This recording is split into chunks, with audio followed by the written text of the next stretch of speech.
Olá pessoal, tudo bem? Sejam todos muito bem-vindos à nossa aula número 9, que é Mediunidade com Jesus. E nessa aula nós vamos falar um pouco, seguindo a aula anterior, sobre a mediunidade, mas especificamente sobre alguns aspectos da mediunidade adequada, como ela deve ser desenvolvida e educada. A primeira passagem que nós vamos falar hoje é uma passagem que está em Mateus, que nos diz o seguinte, é Jesus que falou, né? Restitui a saúde aos doentes, ressuscitai os mortos, curai os leprosos, expulsai os demônios, dai gratuitamente o que gratuitamente haveis recebido. Mateus 10, 8. O que Jesus quis dizer com isso? Jesus quis dizer que, através da mediunidade, pode-se fazer todos esses prodígios que ele coloca nessa passagem, mas que todos eles têm valor se feitos da mesma forma que recebidos, ou seja, de forma gratuita e com amor, não é mesmo? A mediunidade é uma faculdade que todos nós temos. Agora, no século XXI, ela normalmente nos é atribuída através da intuição. De repente você tem aquela intuição assim e você segue aquele caminho ou faz aquela atitude e puxa, algo maravilhoso acontece na sua vida. Lá naquele momento, Jesus estava através desse trabalho mediúnico, né, de tantas e tantas passagens que tem no Evangelho, ele faz todas aquelas, vamos dizer, aquelas curas, né? Como nós temos como exemplo as pessoas que tinham lepra, que eram curadas ao toque de Jesus, ou as palavras, né? Jesus fala, levanta e anda, né? Nem chegava muitas vezes a encostar nas pessoas, com a mulher hemorrágica, né? Que ela toca na veste de Jesus, Jesus fala, quem me toca? Quer dizer, ele percebe aquela energia, aquela relação, né? Então, é lógico que Jesus tem uma capacidade absurda de cura e de tudo. Mas, de uma forma mais simplificada, nós também temos. Mas isso não é qualidade nossa. A leitura de hoje nos ensina que, diferente de um trabalho, a mediunidade é um dom, é uma faculdade que nos é emprestado para que nós possamos resgatar os nossos erros, para que nós possamos fazer o bem à humanidade. E por isso a importância de dar de graça o que recebemos de graça, né? Então, a leitura diz, quando você é um médico, você estuda há muitos anos, faz muitos cursos e você exerce a medicina e cobra por ela, é natural, isso é correto, é um trabalho. Mas, por exemplo, a mediunidade de cura não é um trabalho. Primeiro porque você não está dando algo que é seu.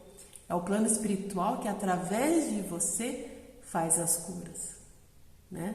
É lógico que para você ser um médium, por exemplo, curador, você deve ser uma pessoa vigilante, deve ser uma pessoa que busca guardar uma vida reta, até para que você tenha o auxílio de espíritos, além de curadores do bem, que estejam preocupados com os nossos irmãos, que estejam aproveitando você como um instrumento, né, para o bem. Nós sabemos que mediunidade significa comunicar-se com os seres desencarnados. Essa mediunidade pode ser utilizada de uma forma equivocada. Se nós não formos vigilantes, se nós não formos pessoas conjugadas com o Evangelho, que não estejamos procurando nos melhorar sempre, nós teremos sim a mediunidade, mas a comunicação não serão com espíritos que irão ajudar nem a nós, nem aos nossos irmãos, né? Então, outra coisa interessante é que ele fala que a mediunidade, ele é um dom que chega a todos, né? Não importa se você é rico, se você é pobre, se você é brasileiro, se você é japonês, não interessa. A mediunidade chega para todas as pessoas, em todas as eras de todas as camadas sociais, de todas as etnias, de todas as religiões, né? Às vezes a pessoa fala, eu sou espírito, eu sou médium. Tem médium em todas as religiões, né? É que muitas vezes eles não se reconhecem como tal, mas aí vem outros nomes, né? Vem como profeta, vem como iluminado, tem outros nomes, mas para nós utilizamos o termo médium, né?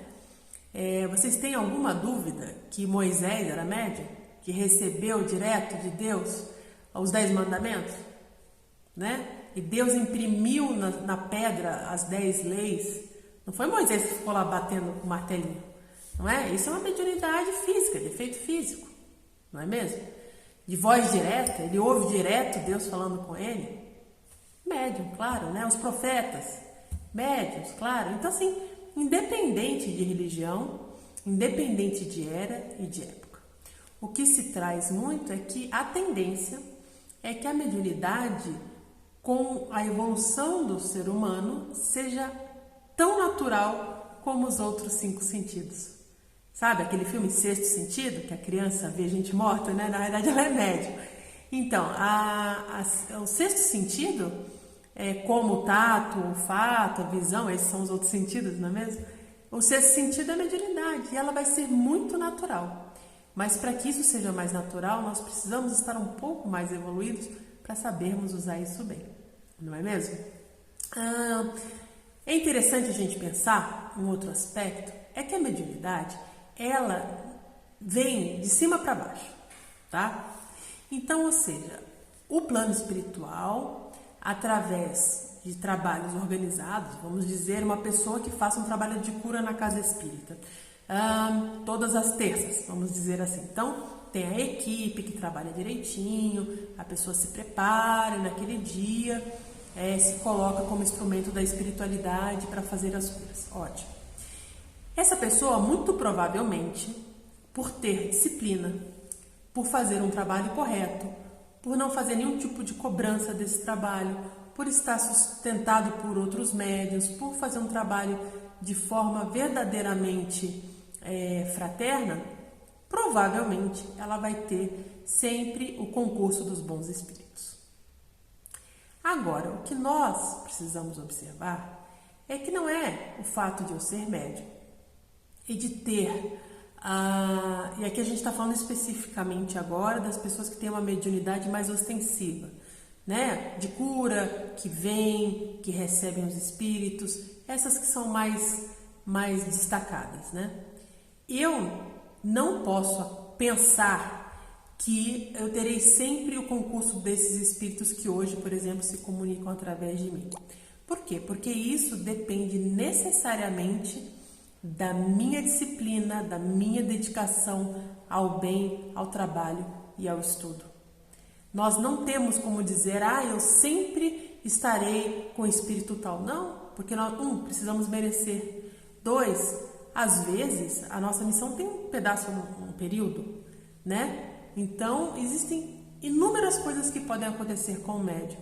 Então, médium nenhum, a tempo nenhum, pode dizer com certeza absoluta que sempre estará sendo acompanhado por um espírito X ou Y, né? E é importante a gente lembrar, como eu já disse, que a mediunidade, ela é concedida para fazer o bem, né? E os bons espíritos estarão sempre com os médiuns que desejam fazer o bem através da mediunidade, né? Então, muitas vezes existem espíritas ou pessoas até que não são espíritas, mas que têm mediunidade, que cobram na rua, falam, olha, estou vendo aqui, estou falando com fulano, e os espíritos que acompanham essas pessoas, que fazem disso um trabalho sem coerência, um trabalho só para ludibriar o outro, um trabalho para fazer como profissão, um meio de vida, essas pessoas vão estar acompanhadas com os espíritos, mas com certeza não serão os espíritos superiores, não é mesmo? Espírito superior nenhum vai estar se dedicando a uma pessoa que está utilizando da mediunidade